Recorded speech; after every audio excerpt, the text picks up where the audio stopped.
Fala pessoal, tudo bem com vocês? Aqui quem fala é Fernando Buzutti, sou engenheiro mecânico, engenheiro de segurança do trabalho e hoje eu quero falar com vocês sobre um tema diferente. Quero falar sobre inspeções e validações de sistemas de ancoragem de linhas de vida na indústria.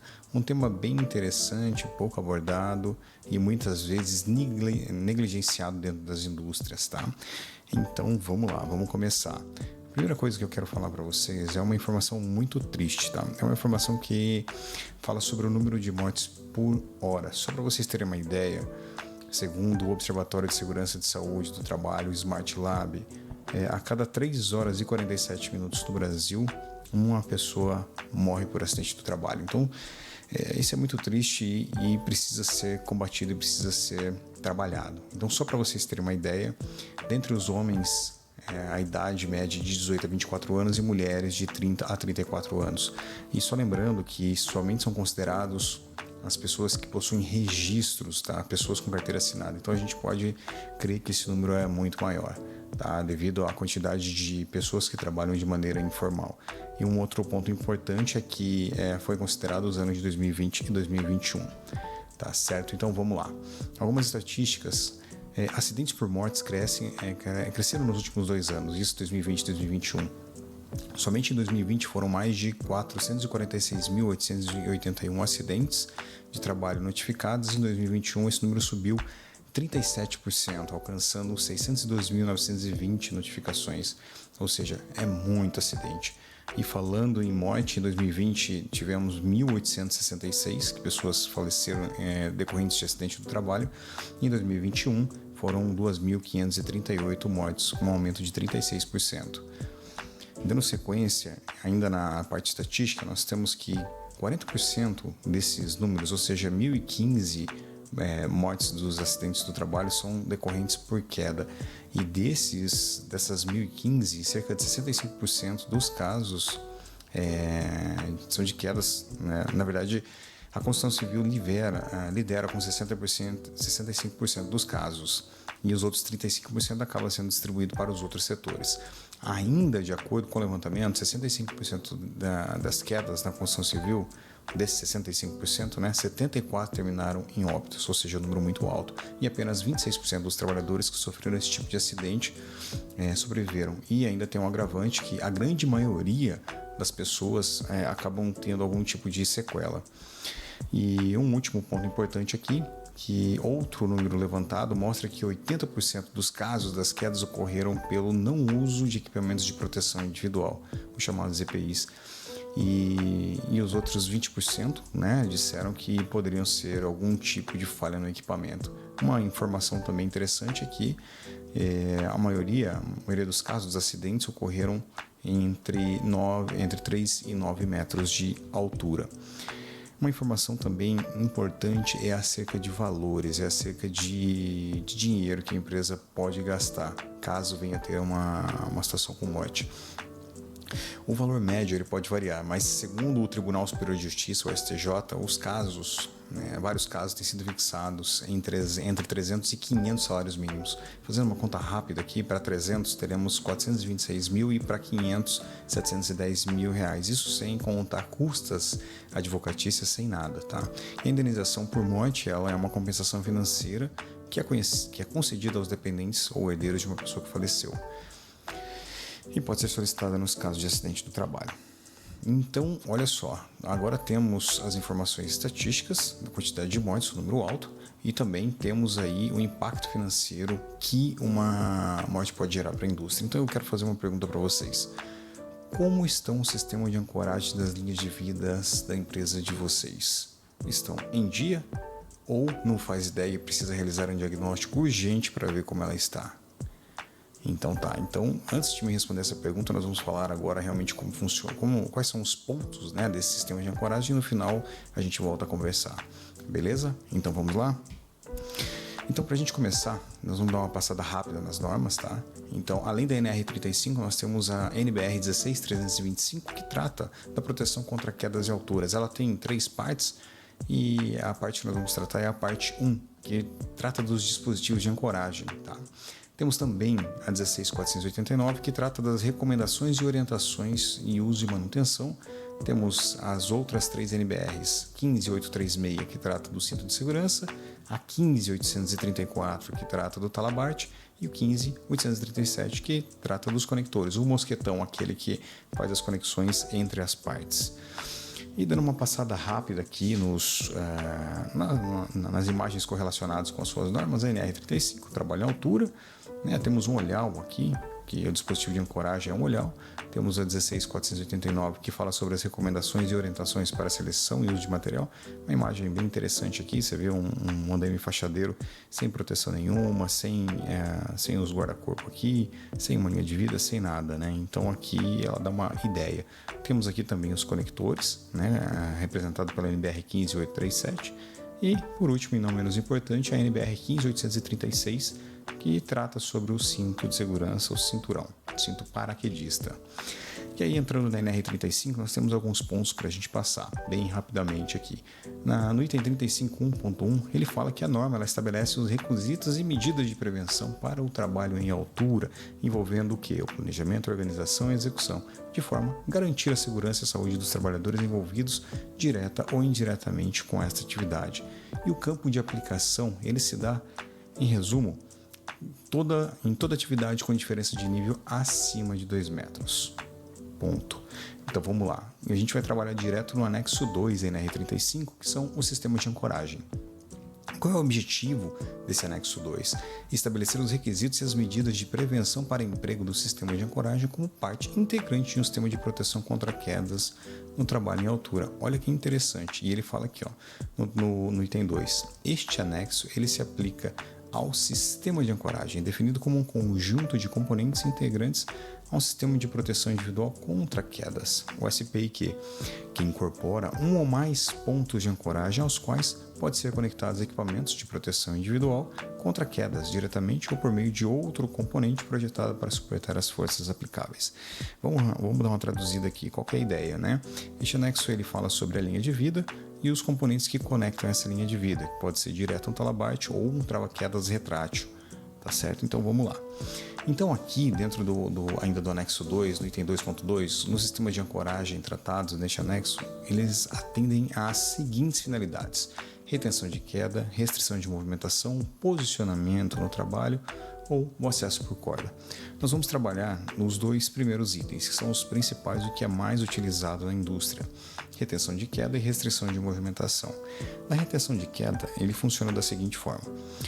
Você tem uma linha de vida aqui, por exemplo, né? Tem um operador, ele está em cima, de repente, de um telhado aqui, ele está se deslocando do ponto A até o ponto B e ele escorregou. Se ele escorregou, ele tem uma linha de vida, ele tem um talabarte, né? Que está preso na linha de vida, e ele escorregou e caiu.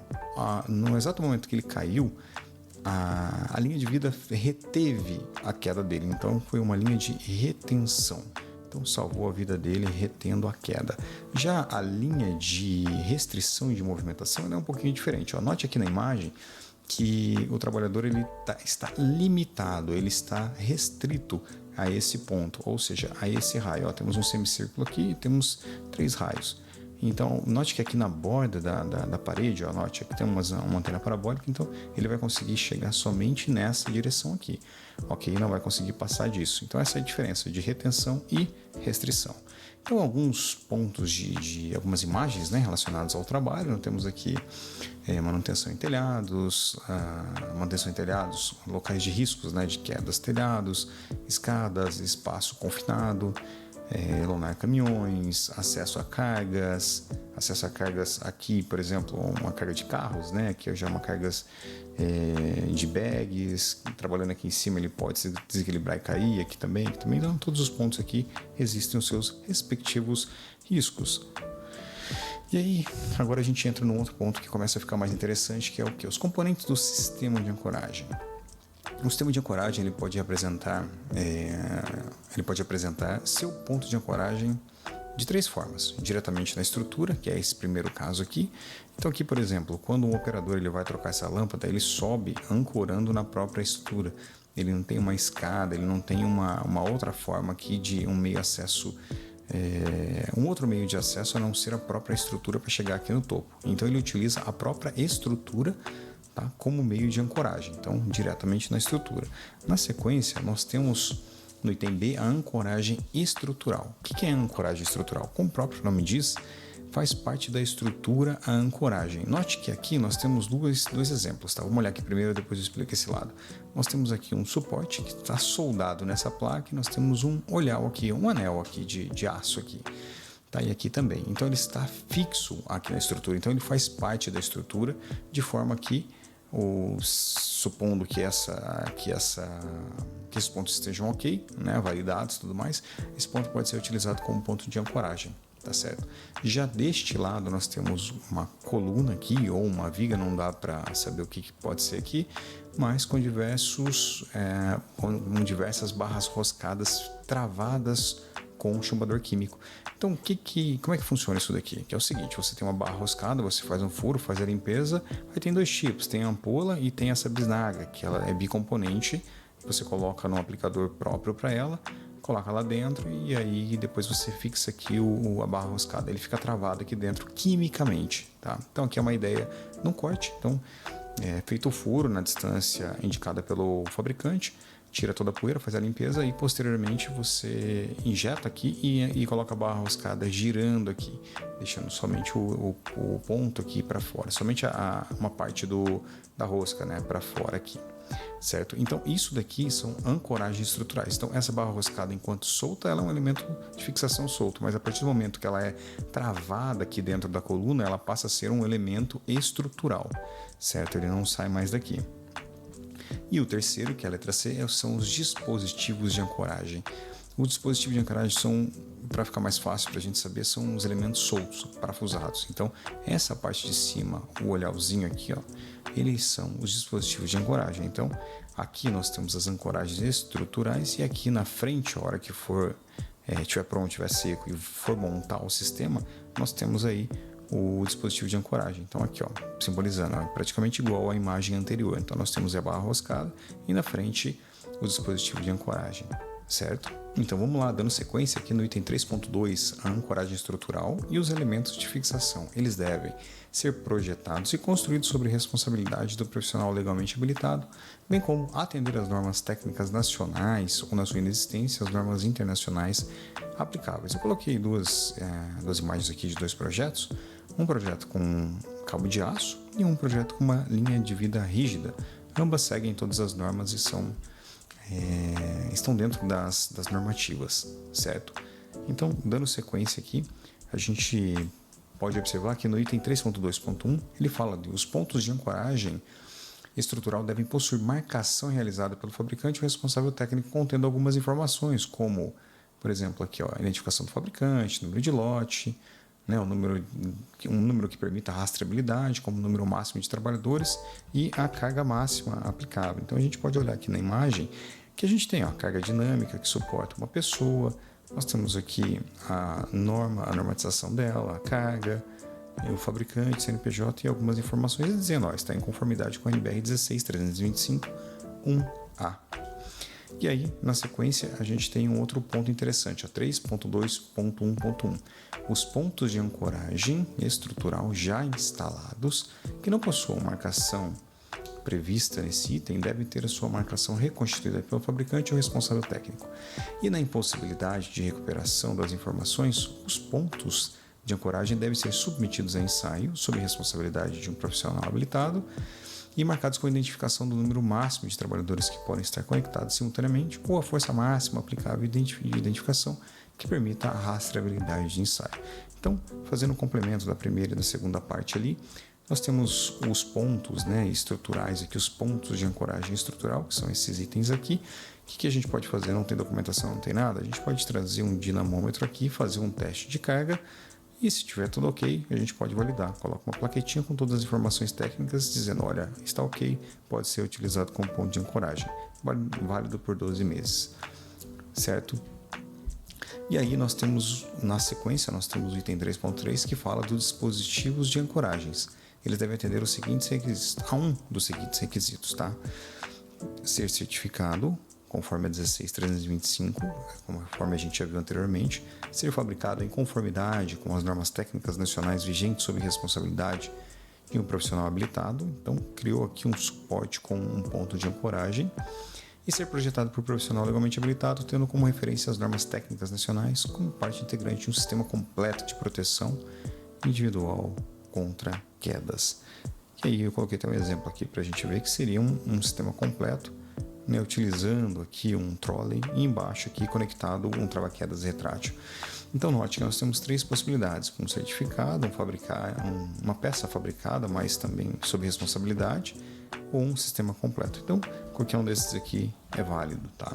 Já no item 4, um dos requisitos de ancoragem, o sistema de ancoragem eles devem ser instalados por trabalhadores capacitados, bem como ser submetidos a inspeções iniciais e periódicas. Por que inicial? Você precisa testar antes de liberar ali para o pessoal trabalhar, né? E depois de 12 meses, num prazo que é não superior a 12 meses, precisa ser verificado novamente. A inspeção inicial ela deve ser realizada após a instalação, alteração ou mudança de local. E a inspeção periódica do sistema ele deve ser efetuada de acordo com o procedimento operacional previsto no item 6. O item 6 ele fala sobre alguns procedimentos operacionais e tal.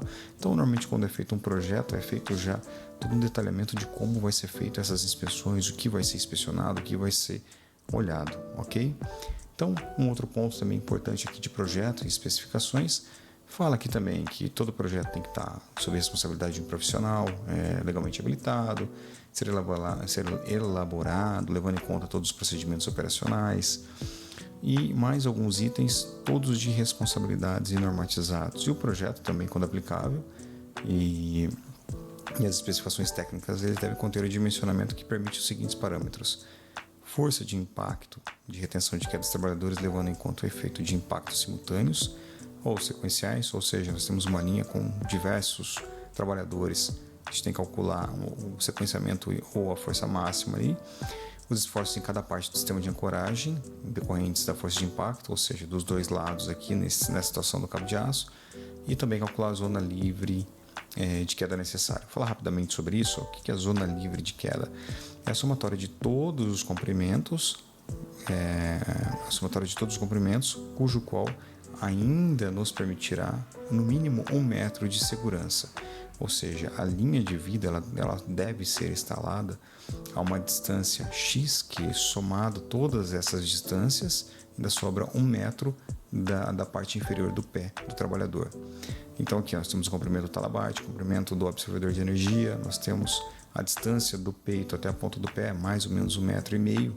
Alguns projetos são considerados umas distâncias maiores, por exemplo, até 1,80 m, mas via de regra é 1,5 m. E claro que sempre coloca uma gordura aqui, não fica no valor exato, sempre joga um pouquinho acima pela folga aqui do cinto, certo? Então vamos lá. Então agora entra numa parte de documentações. Olha só a quantidade de documentações referentes ao sistema de ancoragem. Bastante coisa: RT, memorial de cálculo, cálculo da zona livre de queda que a gente acabou de ver, resistência dos materiais, projetos, relatórios fotográficos de instalação, laudos, análises, planos de inspeção visual e laudos de inspeções anteriores. Deve ficar tudo arquivado e organizado.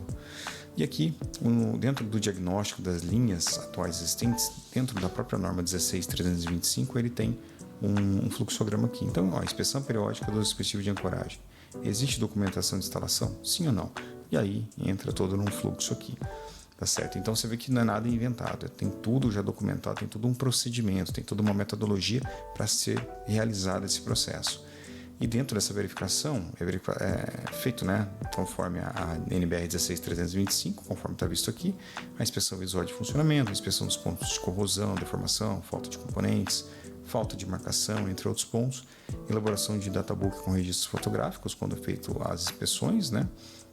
Indicação de pontos críticos e classificação entre aprovado, quarentena e reprovado.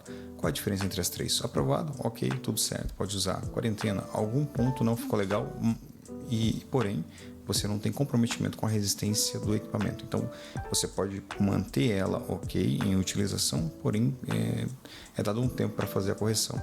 Via de regra é documentação, algum documento, algum memorial tá faltando.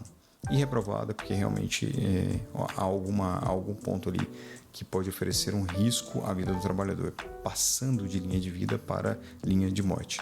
Tá? Isso é mais comum do que vocês podem imaginar. Então, dando sequência aqui, fazer um resumo rápido dos pontos que são analisados durante uma inspeção. que são os olhares de ancoragem, grampos pesados, cabo de aço, fixações, esticadores, suportes, indicadores de tensão, absorvedor de energia e estrutura do local. Vou dar uma passada rápida em alguns pontos e depois eu vou disponibilizar esse material. Eu vou deixar ele fixado, deixar o link fixado nos comentários. Aí quem quiser baixar, é só ir lá, clicar no link, faz o download e olha com mais calma todos os detalhes, tá? Para não ficar muito longo o vídeo aqui, vou dar uma passada um pouco mais rápida. Então vamos lá. Então primeira inspeção visual, né, são os olhares. Primeira coisa que a gente olha para verificar se não é um olhar de içamento de máquina. Se for, já está errado de cara. E depois no finalzinho eu explico o porquê. E os outros componentes são componentes de atividades esportivas, tá? Então, nas análises de integridade física, é olhado alguns itens aqui. Então, fique atento para os pontos de ancoragem que não são compatíveis com as linhas de vidas abaixo e mais de diferentes tipos de ancoragens que não devem ser utilizados na instalação da linha de vida. Então, já está bem claro aqui que não pode ser utilizado. Na sequência, tem a inspeção visual dos grampos pesados. Isso aqui é muito importante até para a instalação dos grampos, tá? Esse é o jeito correto. Olha só. A parte do retorno do laço, né, do retorno aqui do chicote, ele tem que ter no mínimo 230 milímetros, e essas distâncias ela tem uma tabela de acordo com a bitola, de acordo com o tipo, de acordo com a espessura do cabo de aço. Então, nesse caso aqui, com a distância entre os grampos de 85 milímetros, mas no final também eu mostro ali uma tabelinha que ele dá essas distâncias, tá? E aqui algumas análises também de acordo com as características que a gente precisa fazer durante a inspeção visual. Temos o cabo de aço, também aqui o cabo de aço ele tem alguns defeitos, ó. Por exemplo, tem a gaiola de passarinho, temos a alma saltada, temos ruptura de pernas, nó dobra, além de outros itens outras patologias que podem vir a ocorrer. E aqui alguns pontos que são verificados durante a análise da integridade física. Um ponto muito importante, isso aí vocês devem guardar no coração de vocês, guarda no celular, guarda em algum lugar. Cabo de aço para linha de vida é 6x19, alma de aço. Ah, mas posso usar alma de fibra ou alma flexível? Pode, mas a resistência do cabo de aço com a alma de aço ela é superior e vai resistir mais ao tempo, principalmente linhas de vida que ficam próximos ali a um ambiente que possa pegar umidade, chuva. A fibra, com o passar do tempo, ela pode ser prejudicial e pode perder parte da sua resistência. Já o cabo de aço, não. Beleza? Entendido? Vamos lá, vamos seguir. Fixações. Nós temos aí a fixação química, tá? O que é utilizado praticamente aí vou falar quase que 90% das aplicações. Por quê? Porque é o seguinte, eu até coloquei uma observação aqui, ó. Não é indicada a instalação de uso de parabolts na área industrial devido a vibrações no local e baixa vida útil da fixação. O que acontece, pessoal? O parabolt, ele tem uma característica que ele é um travamento mecânico, né? Então ele tem um sistema aqui que ele vai ficar travado na parede e vai ficar lá. Só que o que acontece? Existem muitas indústrias que existem muitos equipamentos que vibram muito. Vou dar um exemplo, moinho. Então se você tiver um moinho que por si só ele já é um pouco desbalanceado, ele vai vibrar bastante. Vibrando o chão, essa vibração ela transfere para a parede que transfere lá para cima. Isso, e querendo ou não, esse olhar ele vai ficar sob tensão, ele não vai ficar parado ali sem carga, ele vai ficar sempre sendo tracionado. E já houve casos de que a vibração do ambiente foi fazendo essa estrutura mecânica que está sob tensão e soltando, e ele simplesmente soltou. Tá? Então por isso que a fixação química ela é mais interessante, ela adere ao sistema e não tem nenhum tipo de interferência que possa tirar, tá bom? Então beleza, vamos lá, dando sequência, temos aí também suportes e postes. Temos aqui esse suporte de cabo de aço, temos um postinho aquele que trabalha a altura aqui, desse lado a gente consegue ver bem as utilizações, tá? Então nós temos o olhar, nós temos um passador aqui contínuo para cabo de aço, quando é muito longo, né? Você coloca aqui um dispositivo, você vai andando, passa por ele e vai embora. Os tipos de fixação, tem os postes que são fixos na estrutura metálica, aí tem aqui também os postes que são fixos numa estrutura de concreto, por exemplo, e assim sucessivamente. tá bom? Então só... Aí aqui também tem alguns pontos de análise da sua integridade física. Note que são muitos pontos a serem observados, tá? Então assim, não é não, vou dar uma olhadinha lá. Não, precisa olhar, precisa subir, precisa pegar ali de repente uma plataforma PTA, ir até lá no alto, olhar com calma, verificar, porque muitas vezes de longe você não percebe que tem algum ponto torcido, alguma barra ou escada torcida que pode romper no caso de uma tração mais forte aqui, tá bom? Nós temos aí também o observador de energia, temos diversos tipos e isso aqui é interessante. Por quê? Qual que é a função dele? Como o próprio nome diz, absorver a energia. Mas em que momento absorver a energia? No momento de uma queda. Caso venha a ter queda, a energia transmitida para esse poste, imagina só, ela é absorvida por esse sistema aqui, ó. Ele puxa, ele abre, está absorvendo uma quantidade grande de energia aqui, transmitindo para esse ponto uma quantidade de energia menor. Tá? Tanto esse dispositivo, quanto essa mola, quanto esse looping, todos eles têm a mesma função. Tá? Então, qual que é a ideia? Diminuir a tração nesse ponto. Via de regra, em cálculo, a gente calcula ele sem o observador de energia e no final a gente coloca o dispositivo para você ter um sistema ainda mais seguro. Tá? Aqui, se eu voltar rapidinho, olha só, como o poste ele é alto, ele vai gerar um certo momento aqui. Então a ideia, tá aqui, ó, tá vendo? A ideia é o que? É minimizar os esforços no topo. Porque uma coisa é a gente fixar aqui, ó. Então ele tá aqui nessa viga, tá tranquilo. Agora quando você coloca no poste, você tem um agravante. Então você tem uma distância do piso até o teto. Então tudo fica mais difícil para segurar. Tá certo? Então vamos lá. E aí algumas linhas de vidas irregulares, algumas gambiarrinhas aqui, como clássico, né? Então tem um cabo de aço, dá a volta, fixa nessa estrutura, vai para lá, vem, mas isso aqui é uma estrutura tubular de andaime fachadeiro, tubo roll. Então é uma gambi, né? Então nessa obra aqui tinha diversos tipos de fixação. Aqui também, olha só, aqui tem, ó, dá uma olhada nisso. Ó. Nós temos uma coluna aqui de tubo roll. Tá? Isso aqui ele tem, se não me engano, 2,5 polegadas, parede de 3 milímetros. Aí tem um outro tubo que está fixo aqui e está travado por ele. Essa linha de vida ela vem, passa por trás, coloca os 3 grampinhos aqui, está tendo a posição certa os grampos e está pronto. O problema é que se der um tranco aqui vai arrancar tudo isso aqui. O grampo não segura esse tipo de essa quantidade de energia que vai, né, vir para cá. Da mesma forma aqui, ó. Então aqui essa linha de vida aqui, ela ficou subdimensionada, tá? E desse lado aqui também, esse daqui é outra loucura. Olha só, temos um tubo aqui, um tubo aqui, um tubo aqui. Esses 3 tubos estão fixos nesse guarda-corpo e só, não tem nada atrás. Então se der um tranco aqui, vai embora. E segundo a fonte de onde eu consegui essas imagens aqui, essa linha de vida aqui é para 4 pessoas. Então imagina o tamanho da irresponsabilidade, né? Então aqui, ó, a tabelinha do grampo, olha só aqui, ó, espaçamento mínimo, ó. Então vamos lá, vamos falar de um cabo de 0,5 polegada, 76 mínimo, tá? Então a gente arredondei para 80, por exemplo. Tem esse aqui, ó, de 22 milímetros, olha esse aqui, de 1 polegada, ó, 152, 5 grampos. Então aqui, ó, 22, 4 grampos. Então é uma sequência de grampo, aí lá atrás você diz o desenho que tem um jeitinho lá certinho, o jeito correto de você colocar esses grampos. E aqui uma outra também, um absurdo aqui, que o cabo de aço vem, passa por dentro e desce. Isso aqui ele pode cisalhar, ele pode cortar com o passar do tempo, esfregando esse cabo de aço nessa estrutura, nesse suporte aqui, ó, nesse olhar fixo. Isso aqui é muito robusto, por sinal, tá? Isso aqui é bruto mesmo. Então, isso aqui tá errado. Qual que é o jeito correto? É ter um ponto de ancoragem aqui, um ponto de fixação aqui, um aqui embaixo. Tá? Faltou zelo aqui. Dá para fazer, o pessoal tem aqui recurso para fazer, mas acaba fazendo correndo, gambiarra e depois o barato sai caro.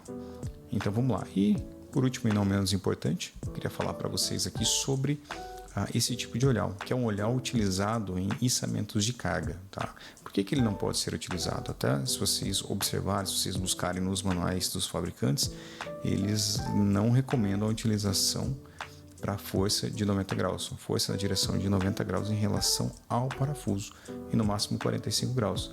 Aqui, ó, dá para ver aqui certinho, né? Tô com a cabeça aqui, deixou um pouquinho para baixo. Aí. Opa. voltar aqui rapidinho. Então vamos lá aqui. Eita. Então vamos lá. O que acontece? Quando você aplica uma força uma força axial, ok? Ou uma força até 45 graus, você tem todo o seu esforço garantido ali. Mas a partir do momento que você parte para 90, você aumenta a tensão no ponto mais frágil, que é na parte de baixo aqui do parafuso. O que acontece? Ele acaba criando um ponto de tensão muito grande e acaba rompendo, ó, olha só. Então não é recomendado que se utilize para ancoragem, tá? Visto que 90 graus ele pode estourar, conforme está esse parafuso aqui, beleza? Então é isso aí. Então é isso, pessoal. O que eu gostaria de conversar com vocês é o seguinte: diante do cenário apresentado, gostaria de fazer de novo a pergunta: como estão o sistema de ancoragem, as linhas de vidas da empresa de vocês? Estão em dia? Estão ok? Ou não faz ideia, precisa realizar um diagnóstico urgente? Digo isso por quê? Porque vocês viram a quantidade de itens que fazem parte do sistema de linha de vida. E eu tenho certeza que a maioria das pessoas não tem ideia de que é esse monte de documentos que é necessário. E esse monte de documentos não é só necessário para cumprir tabela, não, é até para a própria garantia e segurança dos trabalhadores, porque quem fez aquele sistema tem que ter tem que ter um conhecimento, tem que saber o que está fazendo, né, e ser responsável por isso, certo? Conforme outros projetos também, tá bom? Então, caso vocês tenham dúvida, caso vocês tenham de repente curiosidade de perguntar alguma coisa, tá aqui o meu contato aqui embaixo, esse é o meu WhatsApp, mas também, como esse vídeo vai ficar aqui no YouTube, vocês podem deixar um comentário embaixo aqui também que eu respondo para vocês, tá bom? E caso queira, entre em contato, solicite uma visita sem compromisso, a gente pode se programar, posso ir até a empresa, verificar as linhas que vocês já possuem e também fazer igual eu faço com alguns clientes, eu sugiro alguns tipos de linhas diferentes dependendo da necessidade de vocês, tá certo? Então, muito obrigado por ter ficado comigo até esse momento. Um forte abraço, até mais. Valeu, tchau, tchau.